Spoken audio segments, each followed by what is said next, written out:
ओम शांति। 8 सितंबर 2025 की मुरली के मुख्य पॉइंट। तुम्हें सर्विस बहुत अच्छी रीति से करनी है तभी लॉटरी मिलेगी। बाबा ने कहा यह बहुत भारी ईश्वरी लॉटरी है, इससे तुम राजा रानी बनेंगे। जो अच्छी रीत पढ़ते और पढ़ाते हैं वही उच्च पद पाएंगे। अपनी उन्नति करनी है तो चार्ट में चेक करो, आज सारे दिन में कोई पाप कर्म तो नहीं किया। अपने ऊपर रहम कर अपनी चलन को देखते रहो। अगर भूले करते रहेंगे तो रजिस्टर खराब हो जाएगा। तुम्हारी दैवी चलन होनी चाहिए। यहाँ तुम आए ही हो पुण्य आत्मा बनने, यज्ञ में कोई भी पाप नहीं करना। अपने दिल से पूछना चाहिए, हम सर्विस करते हैं या सिर्फ खाते हैं और सोते हैं। आंखें तो सबको हैं परंतु क्रिमिनल हैं, अब उनको सिविल बनाना है। यह समय बेहद के बाप से बेहद का वर्षा लेने का है। अभी जितना चाहे उतना वर्षा ले, नहीं तो बहुत पछताएंगे। अंत समय सबको साक्षात्कार होगा। अब सुनते हैं महावाक्यों को विस्तार से। बाबा ने कहा मीठे बच्चे, पुण्यात्मा बनने के लिए जितना हो सके अच्छा कर्म करो, ऑलराउंडर बनो, दैवी गुण धारण करो। प्रश्न, कौन सी मेहनत करने से तुम बच्चे पद्मा पद्मपति बनते हो? उत्तर, सबसे बड़ी मेहनत है क्रिमिनल आई को सिविल आई बनाना। आंखें ही बहुत धोखा देती हैं। आँखों को सिविल बनाने के लिए बाप ने युक्ति बतलाई है कि बच्चे आत्मिक दृष्टि से देखो, देह को नहीं देखो। मैं आत्मा हूँ, यह अभ्यास पक्का करो। इसी मेहनत से तुम जन्म जन्मांतर के लिए पद्मा पद्मपति बन जाओगे। गीत है आज का, धीरज धर मनुआ। ओम शांति। यह किसने कहा? शिव बाबा ने शरीर द्वारा कहा। कोई भी आत्मा शरीर बगैर बोल नहीं सकती। बाप भी शरीर में प्रवेश कर आत्माओं को समझाते हैं।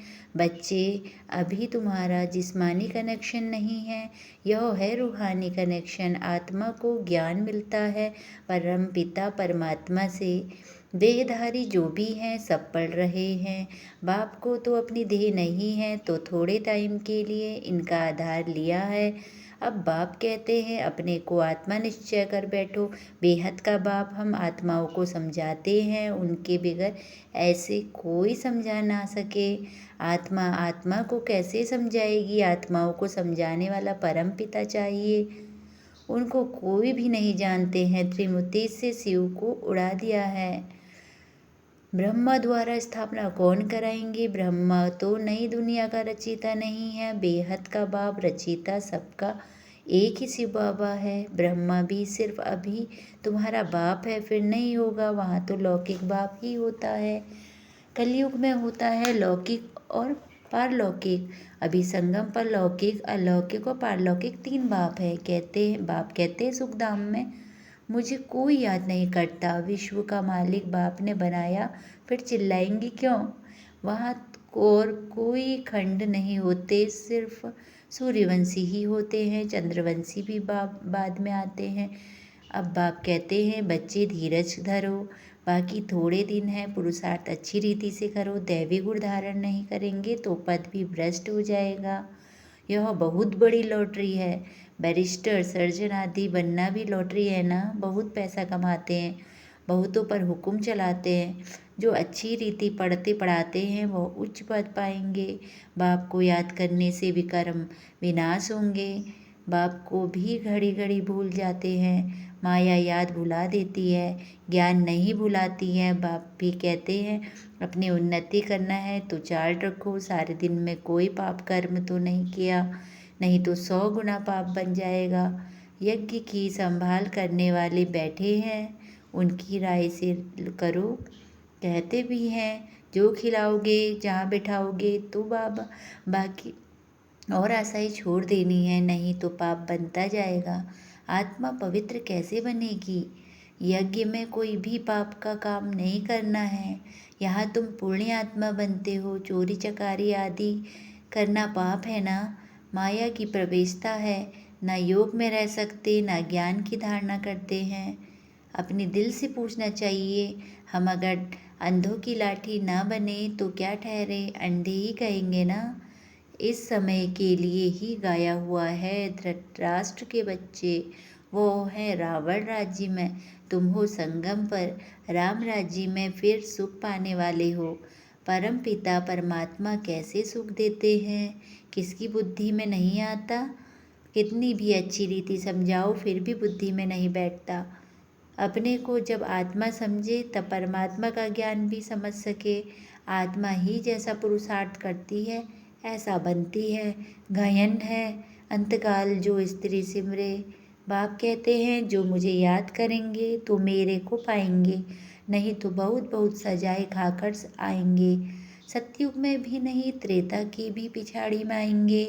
सतयुग त्रेता को कहा जाता है ब्रह्मा का दिन। एक ब्रह्मा तो नहीं होगा, ब्रह्मा के तो बहुत बच्चे हैं ना।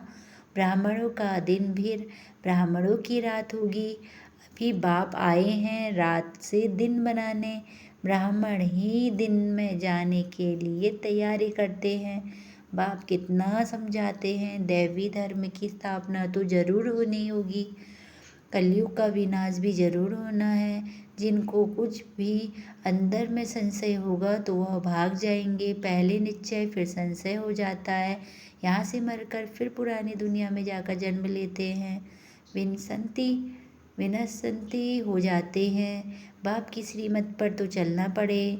अच्छी अच्छी बच्चों को अच्छी अच्छी रीत करो, पहले पहले तो समझाओ तुम आत्मा को देह नहीं, नहीं तो लौटी सारी गुम हो जाएगी। भल वहाँ राजा अथवा प्रजा सब सुखी रहते हैं, फिर भी पुरुषार्थ तो उच्च पद पाने के लिए करना है ना। ऐसा नहीं सुखधाम में तो जाएंगे ना, नहीं उच्च पद पाना है, राजा बनने के लिए आए हो, ऐसे सयाने भी चाहिए। बाप की सर्विस करनी चाहिए, रूहानी सर्विस नहीं तो स्थूल सर्विस भी है। कहाँ मेल्स भी आपस में क्लास चलाते रहते हैं, एक बहन बीच बीच में जाकर क्लास कराती है। झाड़ धीरे धीरे वृद्धि को पाता है ना। सेंटर्स पर कितने आते हैं फिर चलते चलते गुम हो जाते हैं। विकार में गिरने से फिर सेंटर्स पे आना जाने में लज्जा आती है, ढीले पड़ जाते हैं, कहेंगे यह बीमार हो गया। बाप सब बातें समझाते ही रहते हैं, अपना पोता मेल रखो, जमा और ना होती घाटा और फायदा। आत्मा पवित्र बन गई अर्थात 21 जन्म के लिए जमा हुआ बाप की याद से ही जमा होगा, पाप कट जाएंगे। कहते भी हैं ना, हे पतित पावन, बाबा आकर हमको पावन बनाओ। ऐसी थोड़े ही कहते कि विश्व का मालिक आकर बनाओ, नहीं, यह तुम बच्चे ही जानते हो। मुक्ति और जीवन मुक्ति दोनों हैं पावन धाम, तुम जानते हो। हम मुक्ति जीवन मुक्ति का वर्षा पाते हैं, जो पूरी रीत नहीं पढ़ेंगे वह पीछे आएंगे। स्वर्ग में तो आना है, सब अपने अपने समय पर आएंगे, सब बातें समझ जाई जाती है, फौरन तो कोई नहीं समझ जाएगा। यहाँ तुमको बाप को याद करने के लिए कितना समय मिलता है। जो भी आए उनको यह बताओ कि पहले अपने को आत्मा समझो, यह नॉलेज बाप ही देते हैं, जो सभी आत्माओं का पिता है। आत्माभिमानी बनना है, आत्मा ज्ञान उठाती है। परमात्मा बाप को याद करने से ही विक्रम विनाश होंगे, फिर सृष्टि के आदि मध्य अंत का ज्ञान देते हैं। रचिता को याद करने से ही पाप भस्म होंगे, फिर रचना के आदि मध्य अंत के ज्ञान को समझाने से तुम चक्रवर्ती राजा बन जाएंगे। बस यह फिर औरों को भी सुनना सुनाना है। चित्र भी तुम्हारे पास है, यह तो सारा दिन बुद्धि में रहना चाहिए। तुम स्टूडेंट भी हो ना, बहुत गृहस्थी भी स्टूडेंट होते हैं, तुमको भी गृहस्थ व्यवहार में रहते कमल फूल समान बनना है। बहन भाई की कभी क्रिमिनल हो न सके, यह तो ब्रह्मा के मुख वंशावली है ना। क्रिमिनल को सिविल बनाने के लिए बहुत मेहनत करनी होती है, आधा कल्प की आदत पड़ी हुई है, उनको निकालने में बहुत बड़ी मेहनत है। सब लिखते हैं यह पॉइंट जो बाबा ने समझाई, क्रिमिनल आई को निकालने की बहुत कड़ी है। घड़ी घड़ी बुद्धि चली जाती है, बहुत संकल्प आते हैं, अब आँखों को क्या करें। सूरदास का दृष्टांत देते हैं, यह तो एक कहानी बना देती है। देखा आंखें हमको धोखा देती हैं तो आंखें निकाल दी। अभी तो वह बात नहीं। यह आंखें तो सबको है, परंतु क्रिमिनल हैं, उनको सिविल बनाना है। मनुष्य समझते हैं घर में रहते हैं यह नहीं हो सकता। बाप कहते हैं हो सकता है, क्योंकि आमदनी बहुत बहुत है। तुम जन्म जन्मांतर के लिए पद्म पद्मावती बनते हो, वहाँ गिनती होती है नहीं। आजकल बाबा के नाम पर पद्म पद्मावती दे देते हैं। तुम अनगिनत पद्म पद्मपति बनते हो, वहाँ गिनती होती ही नहीं। गिनती तब होती है जब रुपये पैसे आदि निकलते हैं, वहाँ तो सोने चांदी की मोहरें काम में आती हैं। राम सीता के राज्य में मोहरें आदि मिलती थी, बाकी सूर्यवंशी राजाई की कभी नहीं देखी गई। यह ताबा आदि तो पीछे निकला है। अभी तुम बच्चे बाप से फिर वर्षा लेते हो। सतयुग में जो रस्म रिवाज चलनी होगी वह तो चलेगी ही। तुम अपना पुरुषार्थ करो।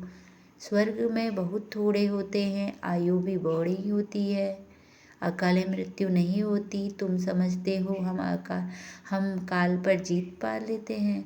मरने का नाम ही नहीं, उसको कहते हैं अमर लोक। यह है मृत्यु लोक। अमर लोक में हाहाकार होती नहीं। कोई बुरा मरेगा तो यह और ही खुशी होगी, जाकर छोटा बच्चा बनेंगे। यहाँ पर तो मरने पर रोने लगते हैं। तुमको कितना अच्छा ज्ञान मिलता है, कितनी धारणा होनी चाहिए, औरों को भी समझाना पड़ता है। बाबा को कोई कहे हम रूहानी सर्विस करना चाहते हैं, बाबा झट कहेंगे भल करो। बाबा को कोई को मना नहीं करते हैं। ज्ञान नहीं है तो बाकी अज्ञान ही है। अज्ञान से फिर डिससर्विस कर देते हैं। सर्विस तो अच्छी रीति करनी चाहिए ना, तब ही लॉटरी मिलेगी। बहुत भारी लॉटरी है, यह है ईश्वरी लॉटरी। तुम राजा रानी बनेंगे तो तुम्हारे पौत्रे पौत्रियाँ सब खाते आएंगे। यहाँ तो हर एक अपने कर्मों के अनुसार फल पाते हैं। कोई बहुत धन दान करते हैं तो राजा बनते हैं। तो बाप बच्चों को सब कुछ समझाते हैं अच्छी रीति समझकर, और धारणा करनी चाहिए, सर्विस भी करनी है। कहाँ कहाँ भक्ति भाव वाले बहुत अच्छे होते हैं। बहुत भक्ति की होगी तभी ज्ञान भी जचेगा। चेहरे से ही मालूम पड़ता है, सुनने से खुश होते रहेंगे। जो नहीं समझेंगे वह तो इधर उधर देखते रहेंगे और आंखें बंद कर बैठेंगे। बाबा सब देखते हैं, किसको सिखलाते नहीं हैं तो गोया समझते कुछ नहीं। एक कान से सुन दूसरे से निकाल देते हैं। अभी यह समय है बेहद के बाप से वर्षा लेने का। जितना लेंगे जन्म जन्मांतर कल्प कल्पांतर मिलेगा, नहीं तो फिर बहुत पीछे पछताएंगे। फिर सबको साक्षात्कार होगा। हमने पूरा पढ़ा नहीं इसलिए पद भी नहीं पा सके, बाकी क्या जाकर बनेंगे। नौकर चाकर साधारण प्रजा। यह राजधानी स्थापन हो रही है। जैसा जैसा करते हैं उस अनुसार फल मिलता है। नई दुनिया के लिए सिर्फ तुम ही पुरुषार्थ करते हो। मनुष्य दान पुण्य करते हैं, वह भी इस दुनिया के लिए। यह तो कॉमन बात है। हम अच्छा काम करते हैं तो उसका दूसरा जन्म में अच्छा फल मिलेगा। तुम्हारी तो है 21 जन्मों की बात। जितना हो सके अच्छा कर्म करो, ऑलराउंडर बनो, नंबर 1। पहले ज्ञानी तो आत्मा और योगी तो आत्मा चाहिए, ज्ञानी भी चाहिए। भाषण के लिए महारथियों को बुलाते हैं ना, जो सब प्रकार की सर्विस करते हैं तो पुण्य तो होता ही है। सब्जेक्ट्स है ना। योग में रहकर कोई भी काम करे तो अच्छे मार्क्स मिल सकते हैं। अपनी दिल से पूछना चाहिए हम सर्विस करते हैं या सिर्फ खाते हैं सोते हैं। यहाँ तो यह पढ़ाई है और कोई बात नहीं। तुम मनुष्य से देवता, नर से नारायण बनते हो। अमर कथा तिजरी की कथा है। यही एक मनुष्य तो सब झूठी कथाएं जाकर सुनते हैं। तीसरा नेत्र तो सिवाय बाप के कोई नहीं दे सके। अभी तुमको तीसरा नेत्र मिला है, जिससे तुम सृष्टि के आदि मध्य अंत को जानते हो। इस पढ़ाई में कुमार कुमारियों को बहुत सीखा जाना चाहिए। चित्र भी है, कोई से पूछना चाहिए गीता का भगवान कौन है। भगवान तो एक ही होता है जिससे वर्षा मिलता है मुक्ति धाम का। हम वहाँ रहने वाले हैं, यहाँ आए हैं पाठ बजाने। अब पावन कैसे बने, पतित पावन तो एक ही बाप है। आगे चलकर तुम बच्चों को अवस्था भी बहुत अच्छी हो जाएगी। बाप किस्म किस्म से समझाने देते रहेंगे। अपने दिल से पूछना है हम कितना याद करते हैं। चार्ट रखना अच्छा है, अपनी उन्नति करो, अपने ऊपर रहम कर अपने चलन देखते रहो। अगर हम करते रहेंगे तो रजिस्टर खराब हो जाएगा। इसमें दैवी चलन होनी चाहिए। गायन भी है ना, जो खिलाएंगे जहाँ बिठाएंगे, जो डायरेक्शन देंगे वह करेंगे। डायरेक्शन तो जरूर तन द्वारा देंगे ना। गेटवे टू स्वर्ग, यह अच्छा है ना अक्षर, यह द्वार है स्वर्ग जाने का। अच्छा, मीठे मीठे सिखिलते बच्चों प्रति माता पिता बाप दादा का याद प्यार और गुड मॉर्निंग। रूहानी बाप की रूहानी बच्चों को नमस्ते। मीठे मीठे सिखलती बच्चों के प्रति माता पिता बाप दादा का याद प्यार और गुड मॉर्निंग। रूहानी बाप की रूहानी बच्चों को नमस्ते। शुक्रिया बाबा, शुक्रिया। धारणा के लिए मुख्य सार, पूर्ण आत्मा बनने के लिए और सब आशाएं छोड़ यह पक्का करना है कि बाबा जो सिखलाओगे, जो खिलाओगे, जो बिठाओगे, कोई भी पाप का काम नहीं करना है। दूसरा, ईश्वरीय लॉटरी प्राप्त करने के लिए रूहानी सर्विस में लग जाना है। ज्ञान की धारणा कर औरों को करानी है। अच्छी मार्क्स लाने के लिए कर्म करता रहना है। वरदान, माया और प्रकृति को दासी बनाने वाले सदा स्नेही भव। अब सुनते हैं वरदान का विस्तार। जो बच्चे सदा स्नेही हैं वह लवलीन होने के कारण मेहनत और मुश्किल से सदा बचे रहते हैं। उन्हीं के आगे प्रकृति और माया दोनों सभी से दासी बन जाती है, अर्थात सदा स्नेही आत्मा मालिक बन जाती है। तो प्रकृति माया की हिम्मत नहीं तो सदा स्नेही का समय व संकल्प अपने तरफ लगावे। स्नेही आत्माओं की स्थिति का गायन है। एक बाप दूसरा न कोई, बाप ही संसार है। वे संकल्प से भी अधीन नहीं हो सकते। अच्छा, स्लोगन, नॉलेजफुल बनो तो समस्याएं भी मनोरंजन का खेल अनुभव होंगी। स्लोगन, नॉलेजफुल बनो तो समस्याएं भी मनोरंजन का खेल अनुभव होगी। अव्यक्त सारे, अब लगन की अग्नि को प्रज्वलित कर योग को ज्वाला रूप बनाओ।